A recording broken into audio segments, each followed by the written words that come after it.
Hello everyone, welcome to success with Rai academy. 7 जनवरी 2022 के important current affair questions को आज की इस वीडियो में हम डिस्कस करेंगे। हर क्वेश्चन के साथ आपको डिटेल भी बताई जाएगी। अगर आप चाहें तो उसे नोट कर सकते हैं।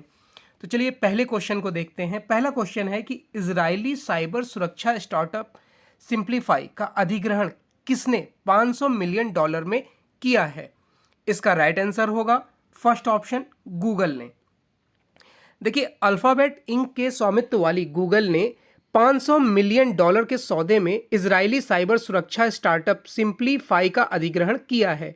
बढ़ते साइबर हमलों के बीच यह अधिग्रहण देश में अमेरिकी टेक दिग्गज की सुरक्षा पेशकशों का विस्तार करेगा। सिंप्लीफाई को गूगल क्लाउड के क्रॉनिकल ऑपरेशन में एकीकृत किया जाएगा। गूगल क्लाउड की सुरक्षा टीम के एक हिस्से के रूप में सिंप्लीफाई कंपनियों को उनके खतरे की प्रतिक्रिया को बेहतर ढंग से संबंधित या प्रतिबंधित करने से मदद करेगा। यह खरीदारी गूगल द्वारा एक इजरायली कंपनी के चौथे अधिग्रहण को चिन्हित करती है और अमेरिका के बाहर साइबर सुरक्षा उद्योग में इसका पहला अधिग्रहण है। सिंप्लीफाई की स्थापना 2015 में अमोस स्टर्न यानी कि सीईओ एलोन कोहेन और गैरी फताकोव द्वारा की गई थी। इसके तेज अवीव में कार्यालय और न्यूयॉर्क में मुख्यालय है। सिंप्लीफाई उद्यमों के लिए एंड टू एंड सुरक्षा सेवाओं में माहिर है, जिन्हें आमतौर पर सुरक्षा, ऑर्केस्ट्रन, ऑटोमेशन और प्रतिक्रिया सेवाओं के रूप में संदर्भित किया जाता है। आपको पता होगा कि गूगल के सीईओ सुंदर पिचाई हैं और गूगल की स्थापना 4 सितंबर 1998 को कैलिफोर्निया, संयुक्त राज्य अमेरिका यानी यूएसए में की गई थी। नेक्स्ट क्वेश्चन है, राष्ट्रीय स्वच्छ गंगा मिशन के नए महानिदेशक कौन बनाए गए हैं? इसका राइट आंसर होगा फर्स्ट ऑप्शन, जी अशोक कुमार। जल शक्ति मंत्रालय के तहत अतिरिक्त सचिव जी अशोक कुमार को जल शक्ति मंत्रालय के तहत राष्ट्रीय स्वच्छ गंगा मिशन के नए महानिदेशक के रूप में नियुक्त किया गया है। उन्होंने महानिदेशक राजीव रंजन मिश्र का स्थान लिया है। कुमार को जल शक्ति अभियान कैच द रेन अभियान के तहत वर्षा जल संचयन में उनके उत्कृष्ट कार्य के लिए भारत के रेन मैन यानी कि the rain man of India के रूप में जाना जाता है। राष्ट्रीय स्वच्छ गंगा मिशन को 12 अगस्त 2011 को सोसाइटी पंजीकरण अधिनियम 1860 के तहत एक सोसाइटी के रूप में पंजीकृत किया गया था। इसने राष्ट्रीय गंगा नदी बेसिन प्राधिकरण की कार्यान्वयन शाखा के रूप में कार्य किया, जिसे पर्यावरण अधिनियम 1986 के प्रावधानों के तहत गठित किया गया था। चलिए नेक्स्ट क्वेश्चन है, यूएस इंडिया बिजनेस काउंसिल के नए अध्यक्ष कौन बने हैं? इसका राइट आंसर होगा फर्स्ट ऑप्शन, अतुल केशव नहीं केशप होगा, केशप। भारतीय मूल के अमेरिकी राजनयिक अतुल केशप को यूएस चैम्बर्स ऑफ कॉमर्स द्वारा यूएस इंडिया बिजनेस काउंसिल का अध्यक्ष नियुक्त किया गया है। उनका कार्यकाल 5 जनवरी 2022 से प्रभावी है।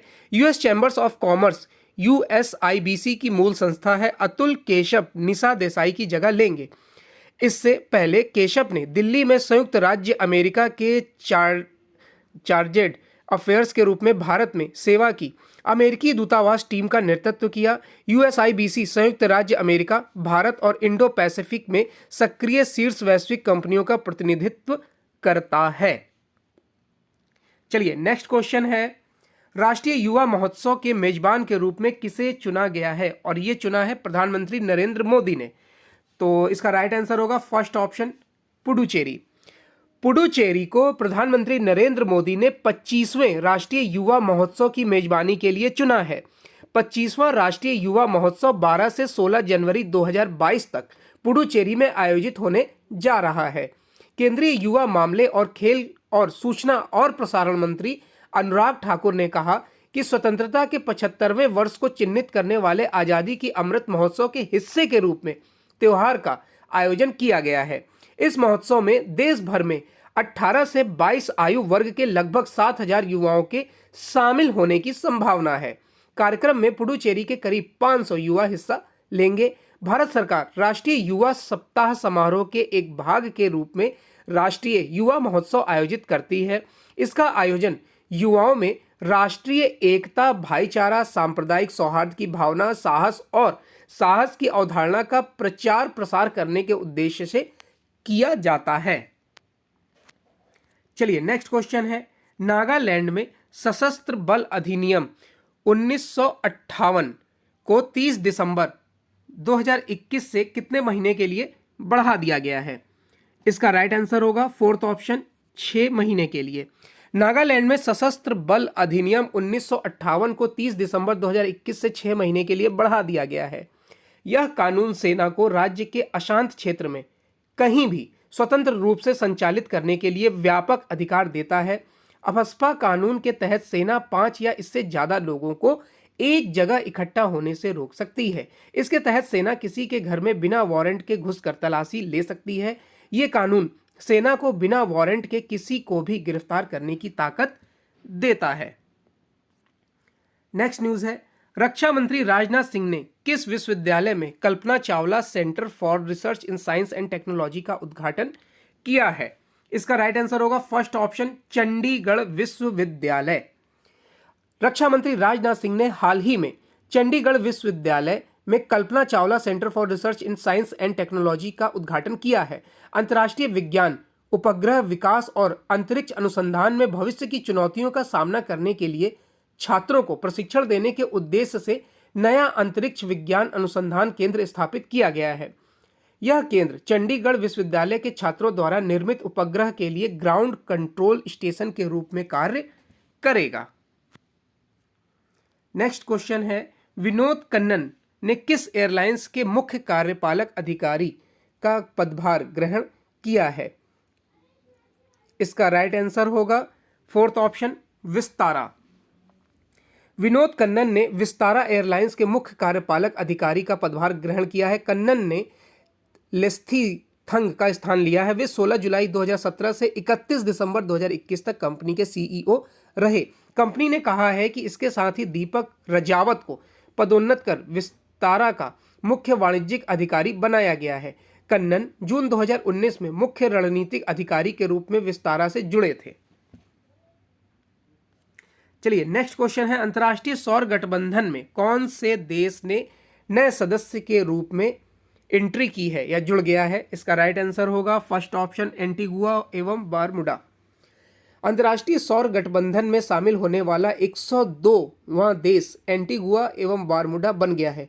गुयाना में भारतीय उच्चायोग ने ट्वीट करते हुए यह जानकारी दी और फ्रेमवर्क समझौते पर दस्तखत किए हैं। भारतीय उच्चायुक्त डॉक्टर केजे श्रीनिवास की मौजूदगी में एंटीगुआ एवं बारमूडा अंतर्राष्ट्रीय सौर ढांचे में शामिल हुए। अंतर्राष्ट्रीय सौर गठबंधन अपने सदस्य देशों में ऊर्जा पहुंच लाने, ऊर्जा सुरक्षा सुनिश्चित करने और ऊर्जा संक्रमण को चलाने के साधन के रूप में सौर ऊर्जा प्रौद्योगिकी की बढ़ती तैनाती के लिए यह एक सहयोगी मंच है। नेक्स्ट है, विश्व युद्ध अनाथ दिवस किस दिन मनाया जाता है? राइट आंसर थर्ड ऑप्शन, 6 जनवरी। हर साल 6 जनवरी को विश्व युद्ध अनाथ दिवस के रूप में मनाया जाता है। कोरोना वायरस महामारी के कारण इस वर्ष यह दिन और भी अधिक प्रासंगिक यानी कि महत्वपूर्ण हो गया है। विश्व अनाथ दिवस दुनिया को याद दिलाता है कि दर्दनाक परिस्थितियों में बच्चों की देखभाल करना प्राथमिकता है। इस दिन को पूरी दुनिया में युद्ध अनाथों की दुर्दशा के बारे में जागरूकता पैदा करने और उनके सामने आने वाले दर्दनाक स्थितियों के समाधान में के उद्देश्य के रूप में मनाया जाता है। तो ये आज का 7 जनवरी 2022 का इंपॉर्टेंट करंट अफेयर क्वेश्चंस का वीडियो था। आई होप आपको ये वीडियो अच्छा लगा होगा। अगर करंट अफेयर्स के वीडियो से रिलेटेड आपके कोई सुझाव हैं तो आप कमेंट बॉक्स के माध्यम से बिल्कुल बता सकते हैं।